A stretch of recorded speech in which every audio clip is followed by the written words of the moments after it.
hip hop, for the most part, was a great way for many different, ethnicities, races to come together. And I think a lot of people look at that as also at least a conversation starter or a tool to kind of break any kind of tension.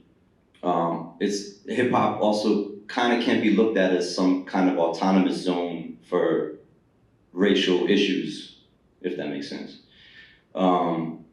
There's still a lot for us to learn about each other, even though we do commune at times and dance with each other, but we're also sharing a very unique experience together with music that comes from Black Americans. So it's extremely important for us to acknowledge that, especially as we move forward in life. A lot of people who are educating when it comes to hip hop sometimes fail to mention these things. Sometimes don't want to also speak about that topic. And I think it's extremely important. I think hip hop, again, is a way to start the conversation, but a lot of times we're not having the conversation. I think people are shying away from the conversation, and that's not what you should do. And if you consider yourself a part of hip hop, you should know that you should speak about it, Anybody see the Olympics?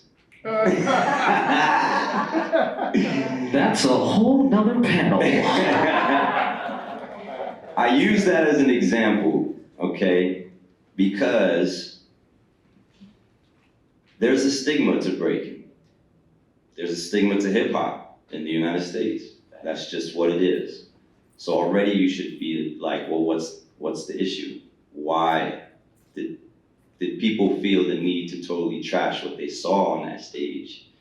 What were the things that they saw on the stage that were sort of outrageous to see? You know what I mean? And the breaking scene itself, too, has gone in a direction pretty far away from its origins. So there's a lot of things within our scene, too, that are a bit questionable, and we haven't really tackled those topics. And I think we should.